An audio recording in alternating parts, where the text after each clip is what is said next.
베트남 젊은이들의 성생활. 개방적이면서도 순간이 아닌 진정한 사랑을 추구. 성생활에 대한 재밌는 기사를 보게 되었다. 한 비뇨기과 의원에서 운영 중인 블로그에 올린 글이다. 우선 본문을 그대로 인용하도록 하겠다. 41개국 35만 명의 성인 남녀를 대상으로 한 성생활 설문조사 결과가 나왔다. 첫 경험, 성생활 횟수, 오르가즘, 성인용품, 성교육 등 성생활 종합보고서라 할 수 있는 이번 조사는 콘돔 제조회사인 듀렉스사가 매년 실시하는 여론조사의 일환으로 이번이 8번째다. 이번 조사에는 영국, 프랑스, 독일 등의 유럽 국가는 물론 일본, 홍콩, 인도, 대만 등의 아시아 국가를 포함한 41개국 성인 남녀를 대상으로 실시되었다. 하지만 불행히도 이번 조사에서 우리나라는 빠졌다. 지난 화요일 공개된 설문 결과는 각 국가, 민족별 성생활의 특성을 여실히 보여준다는 점에서 매우 흥미롭다는 것이 관계자들의 공통된 평가다. 주요 설문조사 결과를 소개한다. 첫 경험 여성이 남성보다 빨라. 첫 경험 시기에 관한 설문조사 결과.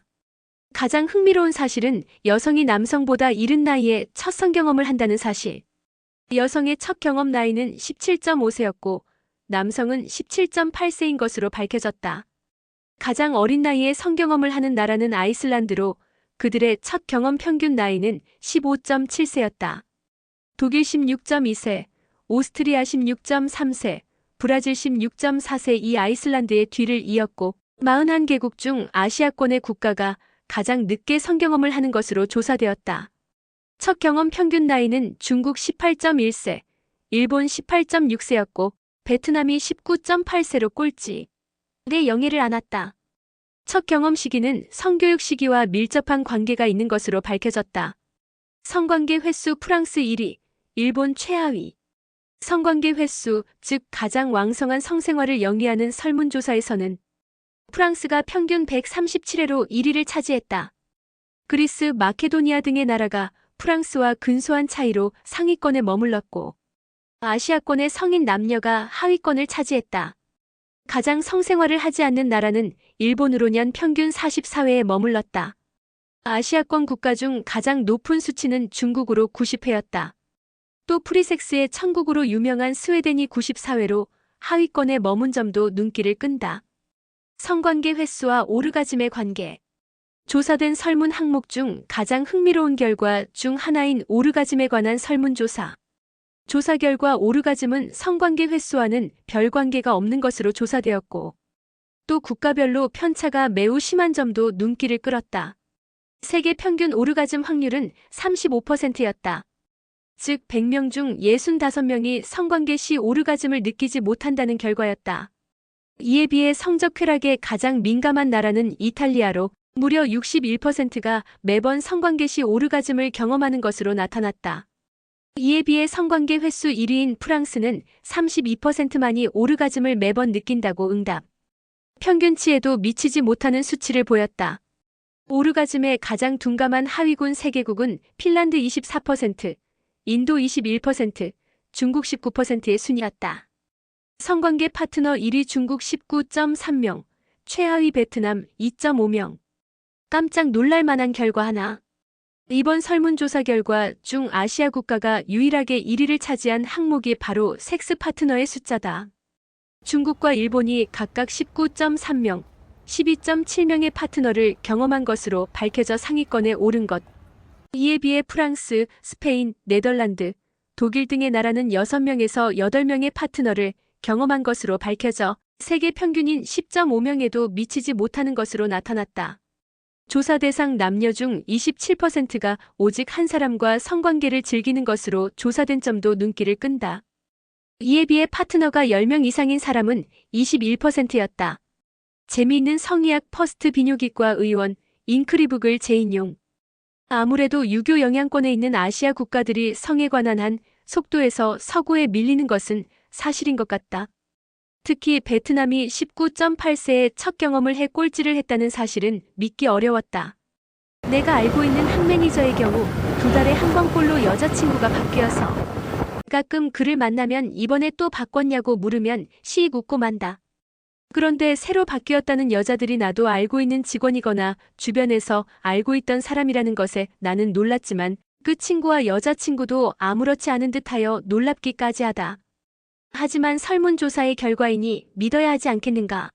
그리고 사실 나와도 아무런 관계가 없는 사실들이니. 한편 베트남 내에서의 기사는 위의 설문조사 내용과는 다른 현실적인 기사가 보도되었다. 베트남에서 10대 성병 감염자들이 증가하고 있다고 VN 익스프레스가 2023년 11월 26일에 보도한 것이다. 베트남에서 첫 성관계 연령이 낮아지면서 10대 성병 감염자가 늘고 있다고 한다. 팜티민 푸엉 국립피부과병원 부장은 병원에서 매년 4천에서 5천 건의 성병 환자를 치료하고 있는데 이 가운데 30%가량이 1524세의 어린 연령층이라고 밝혔다. 이 병원의 성병 진단을 위해 병원에 오는 사람은 남성이 여성보다 2배가 더 많은 것으로 집계됐다. 성병 진단을 받은 환자의 가장 많은 직종은 서비스업 종사자이며 성병 환자의 4.2%는 12세에서 18세, 22.6%는 18세에서 22세 사이라고 전했다. 푸엉 부장은 최근 성병 진단을 받기 위해 병원을 찾는 사람들은 모든 연령대를 아우르며 특히 첫 성경험을 하는 연령대가 낮아지면서 피임에 대한 지식이 부족한 경우가 많다고 전했다. 어린 나이에 무분별한 성행위로 성병에 걸리는 경우도 늘고 있으며 특히 매독, 임질은 가장 흔한 질병이라고 설명했다. 베트남 보건부와 세계보건기구 WHO가 지난해 발표한 베트남의 학생 건강 연구 결과에 따르면 14세 이전에 첫 성관계를 갖는 비율은 2013년에 1.45%에서 2019년에는 3.51%로 2배 이상 증가했다. 푸엉 부장은 어린 학생들이 성병에 감염될 경우 정신 건강에도 심각한 영향을 미칠 수 있다고 경고했다. 실제 베트남에서는 어린 10대 초반의 여학생들이 출산하는 사례가 늘고 있어 사회 문제가 되고 있는 추세라고 한다. VN 익스프레스 2023년 11월 26일자 보도 정리. 또 다른 기사에서는 베트남에서 진행한 2018년 청소년 성관계 경험률에 대한 설문조사에 따르면 전체 학생 중 5.7%가 이미 성관계 경험이 있다고 대답했다고 한다. 심지어 성관계를 시작한 평균 나이는 만 13.6세로 알려져 충격을 안겼다. 학교에서 성교육이 이뤄지고 있기는 하지만 여전히 성에 대한 정확한 지식을 적나라하게 설명해주는 사회적 분위기는 정립되지 않은 상황이다. 인터넷 발달로 무분별한 정보를 습득하기 쉬운 요즘, 아이들에게 잘못된 성지식이 쌓이는 것을 손 놓고 지켜볼 수만은 없다고도 했다.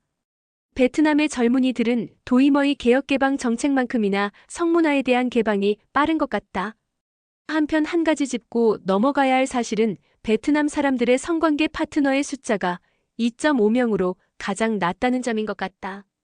그 말인즉 한순간의 쾌락을 추구하는 것이 아닌 그때의 사랑에 집중한다는 것으로 이해하고 싶다. 그렇게 보면 베트남 여성들이 남자친구와 남편에 대해 집착하는 모습이 이해가 되는 것도 같다. 사랑하는 사람과 배우자에 대해 왜 저렇게까지 집착을 하고 다른 사람을 경계할까? 라는 생각을 하곤 하지만 그것이 베트남 사람들만의 사랑 방법이진 않을까? 베트남 연인들 사이에선 이런 행동으로 남자의 진정한 사랑을 확인하기도 한다고 한다. 둘이 같이 데이트를 즐기다가 아무 이유도 없이 여친이 남친의 얼굴이나 몸을 사정없이 때리고 그 다음 남친의 반응 행동을 보고 사랑 여부를 확인한다고 한다. 남친이 갑작스런 상황에도 여자친구를 이해하고 보다듬어 줄 수 있어야 진정으로 사랑한다고 믿는다는 것이다. 그래서 젊은이들 사이에선 여자가 갑자기 자기를 때리는 것과 같은 발작을 할 때도 참고 여성을 살펴주고 보다듬어 줘야 한다고 한다. 안 그래도 베트남은 여성의 기운이 센 곳인데 그런 것까지 참아야 한다니. 그렇게까지 해서 서로의 사랑을 확인하려 하는 것을 보면 한편으론 진정한 사랑을 갈구하는구나 라는 생각이 들기도 한다. 서로 사랑해서 성관계를 갖는 것이야 무슨 잘못이 있겠는가. 성교육에 대한 지식을 제대로 교육하고 성병 또는 미혼모 문제 등 사회 문제가 최소화될 수 있도록 사회와 어른들의 교육과 지도가 필요하다고 생각한다.